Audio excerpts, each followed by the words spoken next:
పెట్టడానికి వీలు లేదు, అది పబ్లిక్ హైవే, పబ్లిక్ సీవే.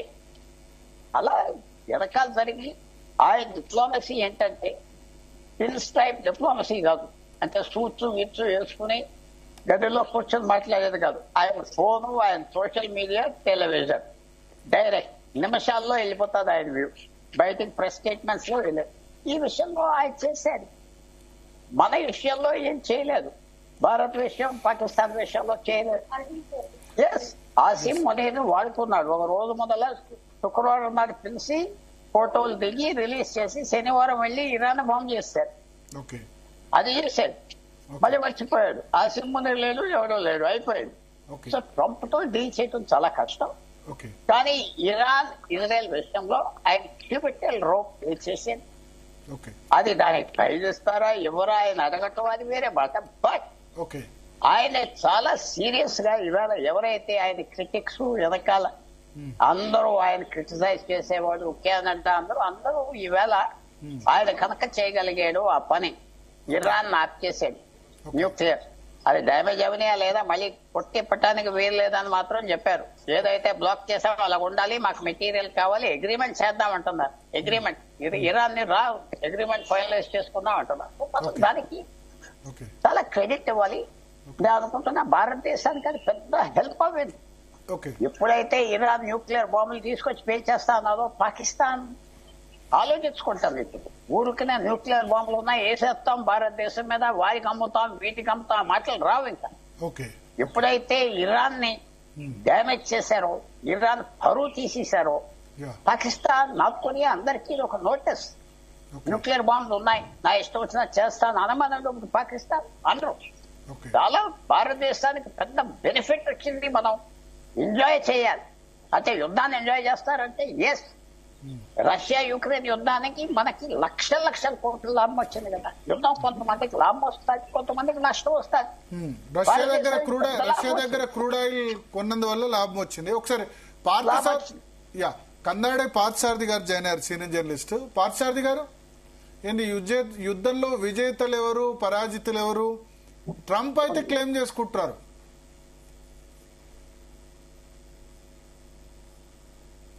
అన్మ్యూట్ చేసి మాట్లాడండి.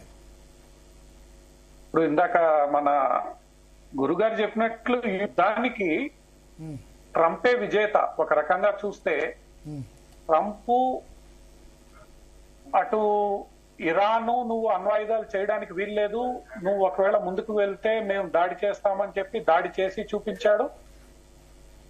అటు తర్వాత ఇటు ఇజ్రాయెల్ ను కూడా నువ్వు అతిగా ప్రవర్తిస్తే వీలు కాదని చెప్పి కూడా ట్రంప్ గట్టి హెచ్చరికలే జారీ చేశాడు. కాబట్టి ఒక రకంగా చూస్తే ట్రంప్ అటు ఇరాన్ ను తను అనుకున్నది తాను చేయడము, నువ్వు నీ ఇష్టం వచ్చినట్టు చేస్తే నేను ఊరుకునేది లేదు అని చెప్పడము, అట్లనే శాంతి కూడా కావాలని వెంటనే దానికి సంబంధించిన ఏర్పాట్లు చేసుకోవడం, ఇటు ఇజ్రాయెల్ ని కంట్రోల్ చేయడం వల్ల నేను ఈ మొత్తం సిచ్యువేషన్ కి కంట్రోల్ చేస్తున్నానని ట్రంప్ ఖచ్చితంగా ప్రదర్శించగలిగాడు. ఒక రకంగా ట్రంప్ ఈ మొత్తం వ్యవహారాన్ని జాగ్రత్తగా నడిపి ఆ విజయాన్ని తన ఖాతాలో వేసుకున్నాడనే మనం అనుకోవచ్చు ప్రస్తుతానికి.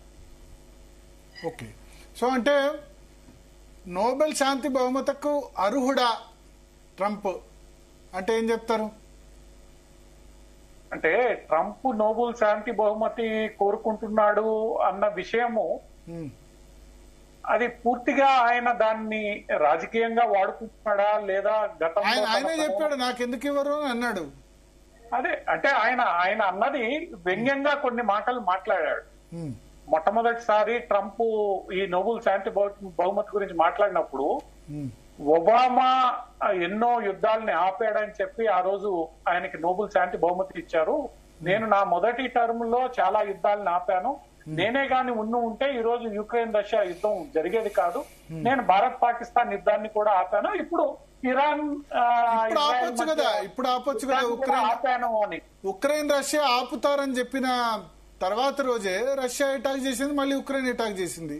అదేనండి, ఇక్కడ ఆయన తీసుకున్న నిర్ణయాలు ఏవైతే ఉన్నాయో ఆ నిర్ణయాలకి గతంలో మీరు ఒబామాకి ఇచ్చారు, ఆయన ఇంకొక పదం వాడాడు ఆ రోజు. వాడినప్పుడు ఇదే లిబరల్ పార్టీలకు సంబంధించిన వాళ్ళైతే ఒబామాకి వీళ్ళు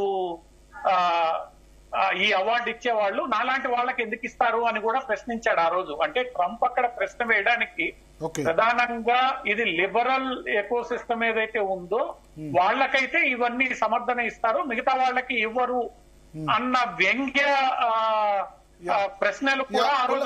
పుల్లారావు గారు చెప్పాలనుకుంటారు, చెప్పండి పుల్లారావు గారు. సార్ అన్మ్యూట్ చేయండి, అన్మ్యూట్ చేసి మాట్లాడండి.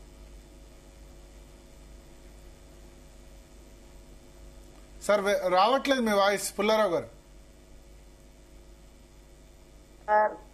Vladimir Putin Russia Donald Trump మాటే మర్యాద ఇస్తున్నాడు.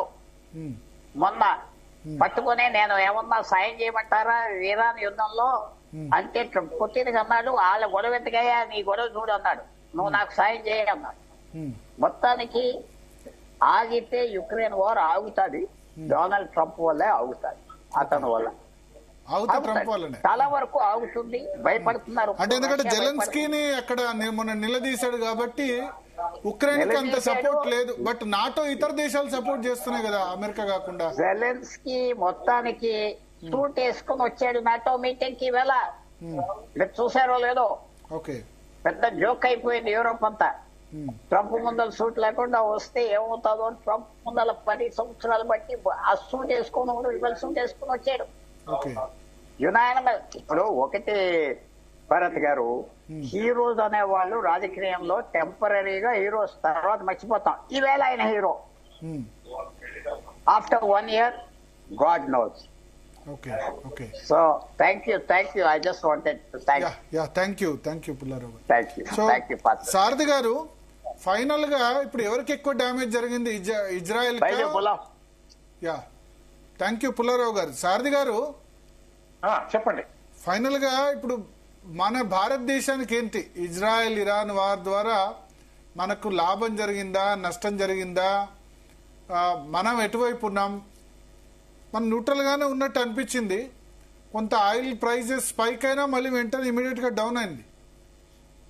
అంటే భారతదేశ వైఖరి ఈ ఇజ్రాయెల్ ఇరాన్ యుద్ధంలో తటస్థ వైఖరి అండి. భారతదేశం 2 దేశాలతో మంచి సంబంధాలు కలిగి ఉన్న దేశం. ఆ 2 దేశాలని భారతదేశం ప్రధానమంత్రి స్వయంగా మాట్లాడారు, విదేశాంగ శాఖ మంత్రి స్వయంగా మాట్లాడారు. ఆ 2 దేశాలు ఉద్రిక్తతలు తగ్గించుకోవాలని చెప్పి భారతదేశం కోరింది. అదే రకంగా భారతదేశం ప్రకటన కూడా గుర్తించింది. ఇప్పుడు 2వ అతిపెద్ద ఇంపోర్ట్ చేసుకుంటున్న దేశం భారతదేశం. ఆయిల్, మన దగ్గర ఆయిల్ ప్రొడక్షన్ లేదు.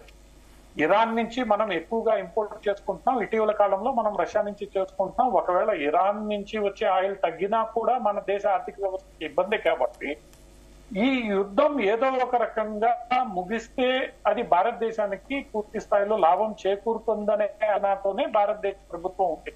అది ట్రంప్ ముగించేలా చూశాడా లేదా వాళ్ళు ఇజ్రాయిల్ ఇరాన్ వాళ్ళ కంపల్షన్ తో దీన్ని సీజ్ ఫైర్ తీసుకున్నాయా అన్నది పక్కన పెడితే ఇది ఒక రకంగా భారతదేశానికి లాభం చేకూర్చే పని అయింది. అంతేకాకుండా 2 దేశాలు ఈ యుద్ధాన్ని కానీ తీవ్రతరం చేస్తే ఏ దేశం వైపు మాట్లాడాలి అనేది కూడా కొంత ఇబ్బందికరమైన పరిణామం భారతదేశానికి ఉండేది. ఎందుకంటే ఇరాన్ తో మనకి చాలా మంచి సంబంధాలు ఉన్నాయి. ఇరాన్ వ్యూహాత్మకంగా మనకి చాలా కీలకం. చాబార్ పోర్టు ఏదైతే మనం నడుపుతున్నామో అట్లని ఇజ్రాయెల్ ని పూర్తిగా మనం పక్కన పెట్టే పరిస్థితి లేదు. ఇజ్రాయెల్ కూడా ఈ రోజు వ్యూహాత్మక భాగస్వామి. కాబట్టి 2 దేశాలు ఏదో ఒక రకంగా శాంతి అక్కడ నెలకొల్పబడితే, అది ట్రంప్ కారణంగా నెలకొల్పబడినా అది మంచిదే భారతదేశానికి.